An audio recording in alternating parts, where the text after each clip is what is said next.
Welcome back to our lecture series, Paving the Path from Language to Literacy for Young Deaf Learners. In this presentation, we're going to be talking about the practices and strategies and techniques to support early readers and early writers.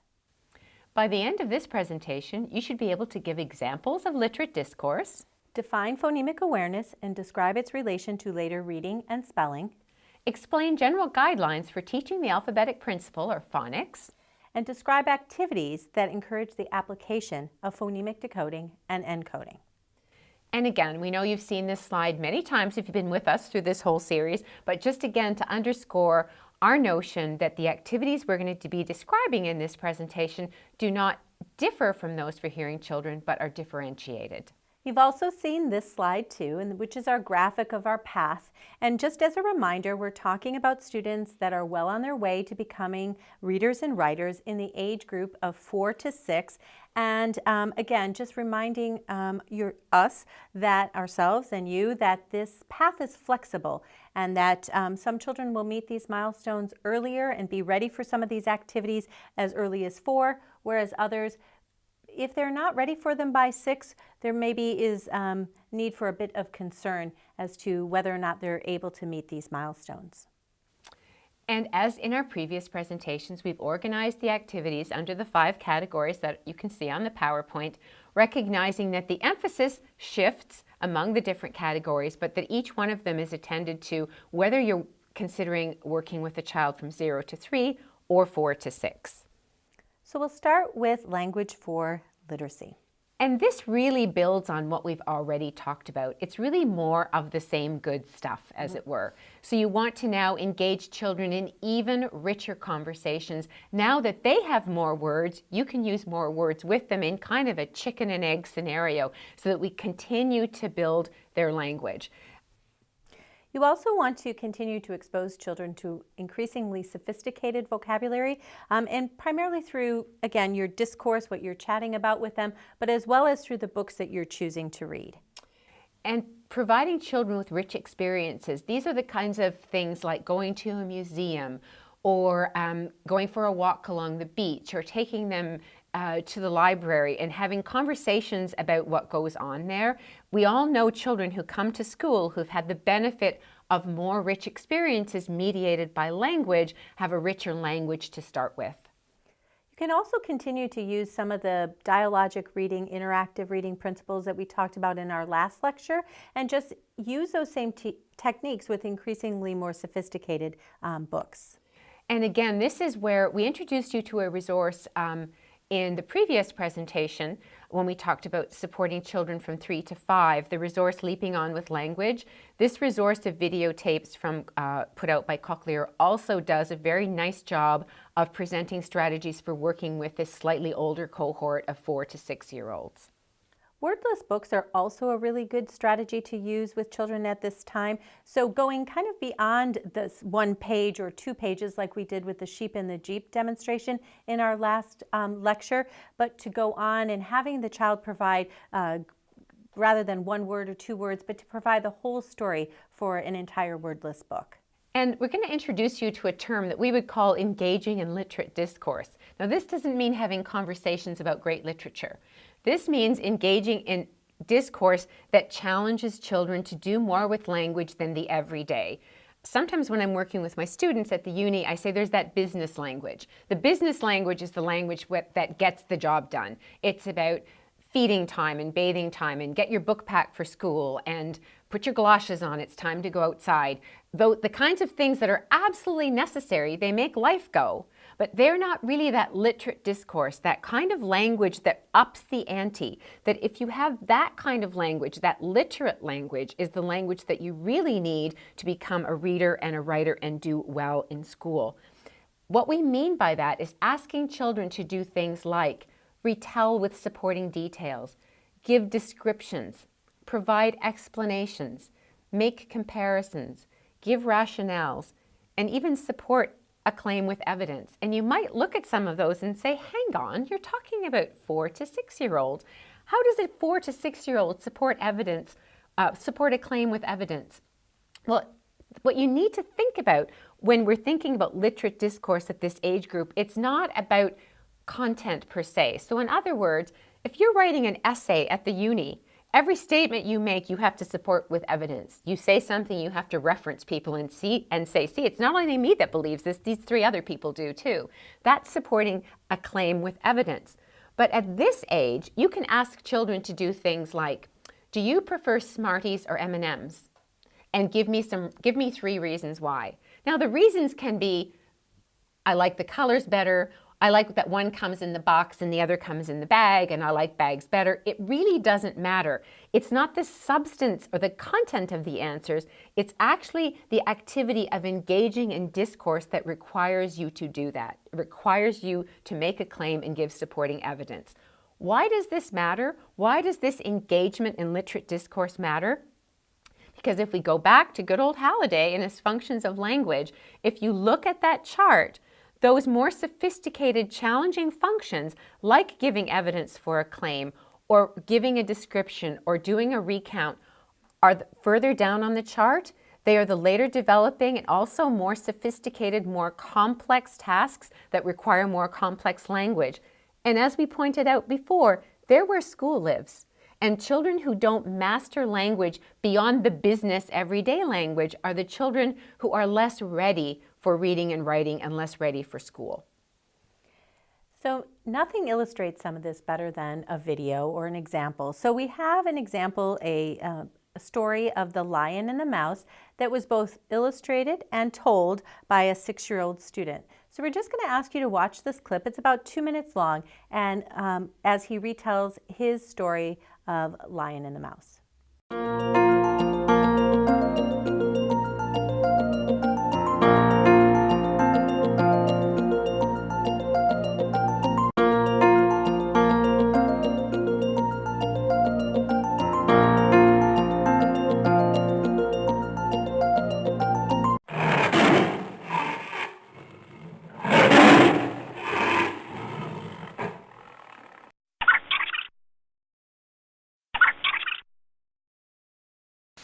Once upon a time there was a lion. He was sleeping, and the king of the jungle.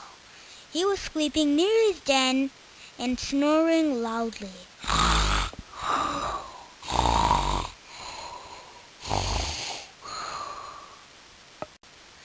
Then the mouse appeared, and then he saw the lion's tail. He thought to climb the tail, and then he started climbing the lion's tail. Then the mouse was on the end of his tail, but the lion did not wake up. His eyes were closed and he was in a deep sleep. And the mouse was jumping and playing on the lion's back and having fun. And then the mouse finally appeared onto the lion's back. And then the lion still did not wake up. The mouse was onto the head of the lion. The lion was still a little bit asleep, but was going to wake up. Suddenly, the lion woke up and caught the mouse in his big paws. What you'll notice in his recount is that he does the typical and then story when he retells the story of what happened to the lion and the mouse.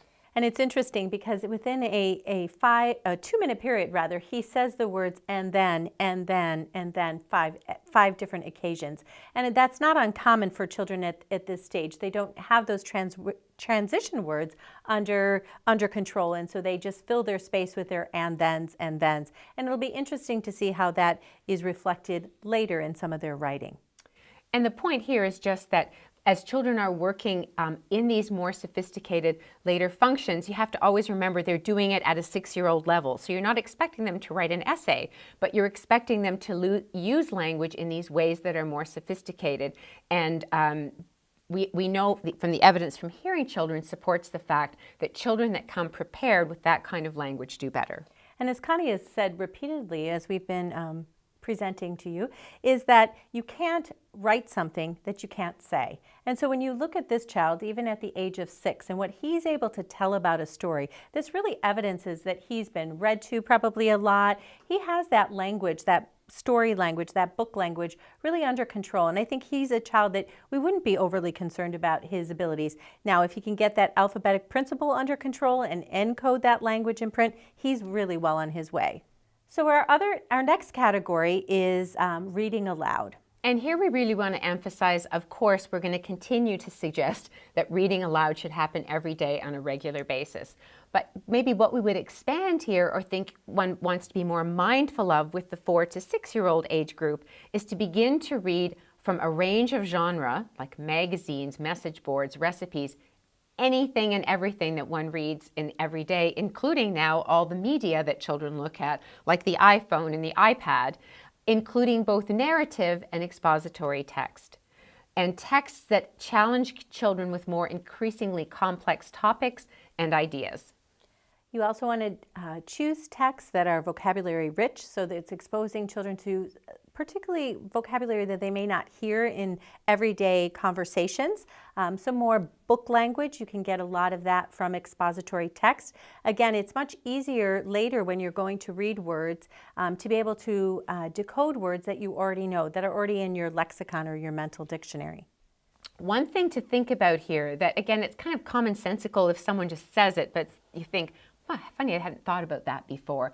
If you look at a book and you read a book out loud and the language of the book, very quickly, books are not the way we talk. So even though we've been making all this noise about representing talk in text, and that when you're an early reader and writer, that's how you get in there. You have your language and you have to line it up with the text.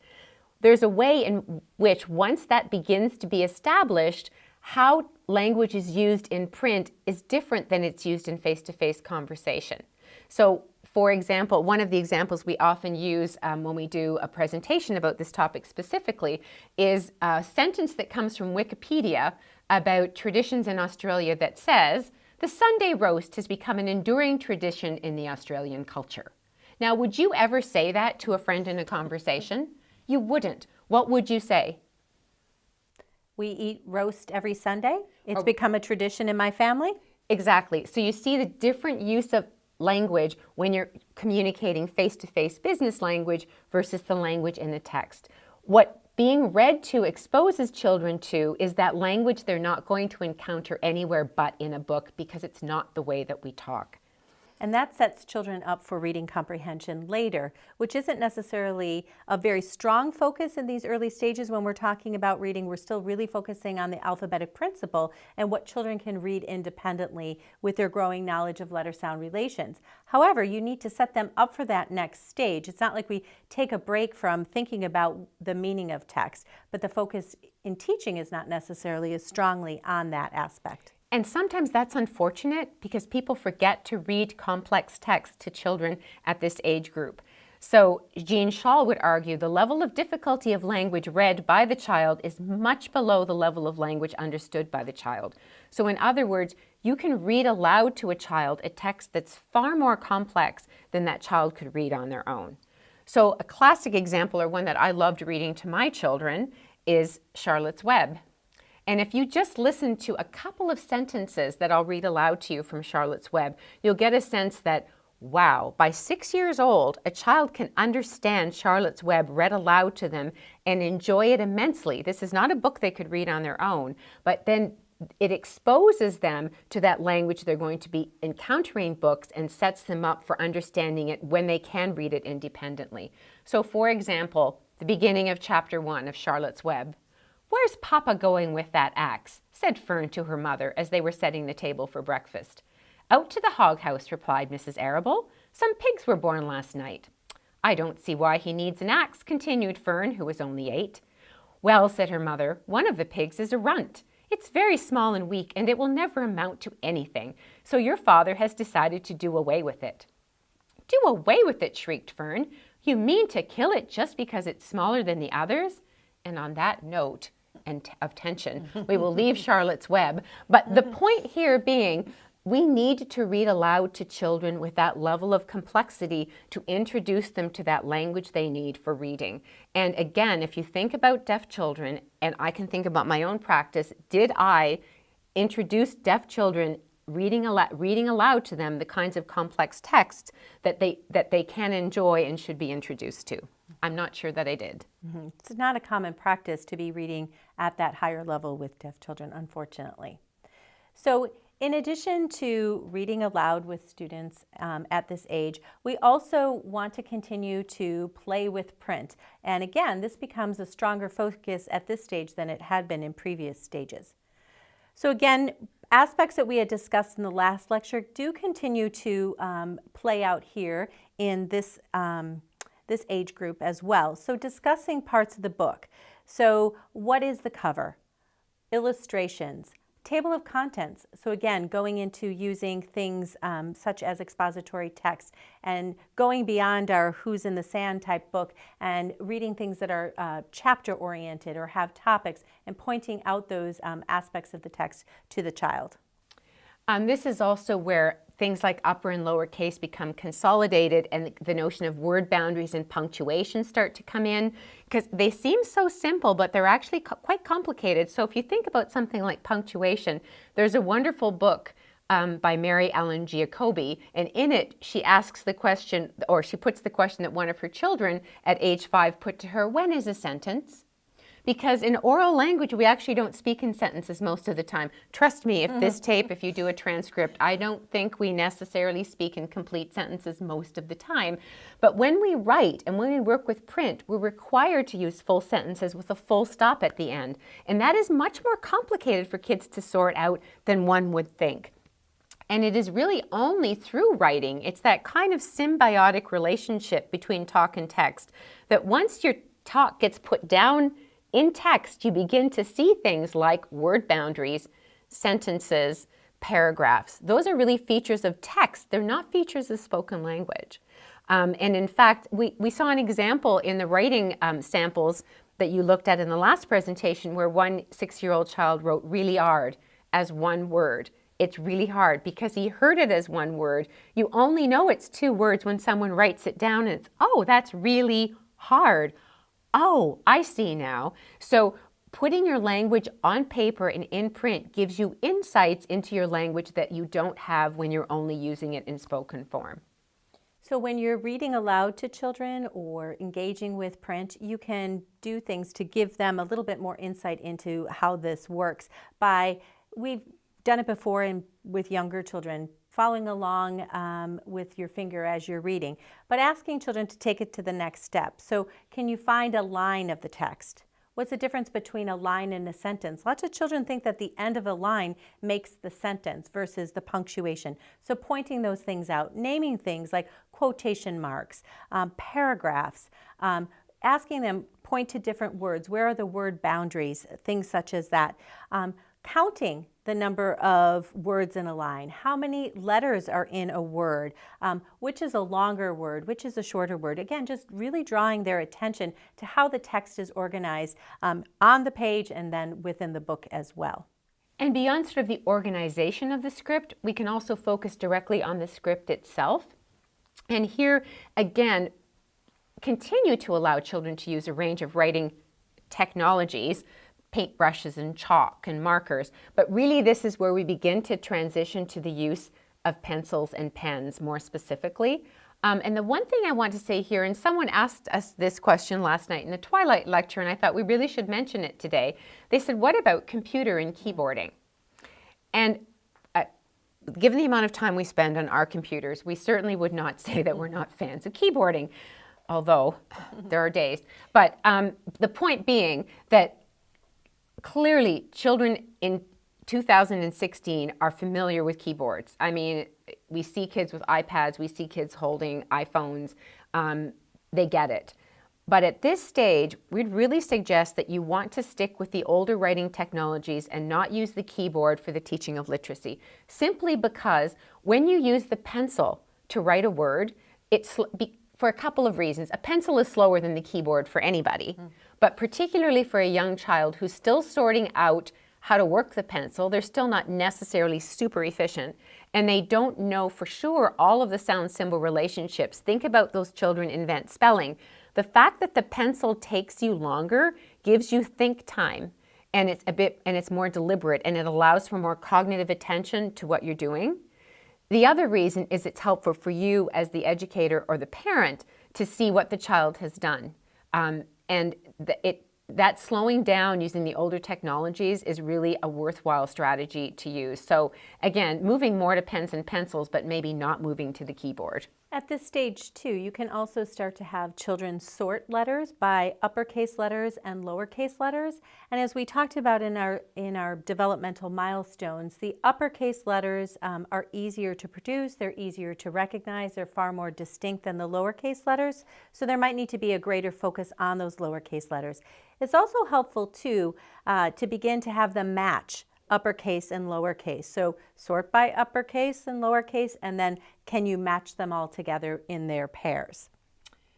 And then the other thing that you mightn't think about is recognizing letters written in different fonts and sizes. So we typically, you think of the M, and there's the standard M. It's like when kids draw a house. Every house is, a triangle on the top and a square on the bottom. When that doesn't represent very many houses anymore, it's almost writing a standard M the way we all learned it in our copybooks is great, but many times M doesn't look anything like that. The M in McDonald's doesn't look like that M. The M in a birthday card looks different. Here we're not so much talking about the difference between cursive writing and printing. We're talking more about the difference between all of the fonts, which especially now with computers, things are written in a far wider range of fonts than used to be the case. So getting kids to recognize their name written in several different fonts and or different colors. And that's also important too when we're talking about the alphabetic principle. So if you think about it, children have to make a relationship between a letter and a sound. And sometimes they'll be able to recognize the uppercase relationship, but when they see the lowercase letter, they see it as something different and think it may be produced by a different sound. Also, some children who struggle a bit more, they may not even recognize it's the same sound or letter-sound relationship if it's in a different color. So it's important to give them a lot of exposure to a variety of fonts, and later when they're making that connection with the sound, that variety as well. And sort of one last point before we leave this topic, thinking about how this might apply to deaf and hard of hearing children, if you take this focus on script, which again is quite visual, there are aspects of it that deaf and hard of hearing children will find kind of fairly doable, like matching upper and lower case letters and identifying a line or counting the numbers of words in a sentence. So a lot of these things with the focus on script are not so difficult for deaf and hard of hearing students, but the challenge will come when we try and link this focus on script with playing with sounds, which we're going to focus on in our next presentation. We're going to begin our next presentation with a focus on playing with sounds.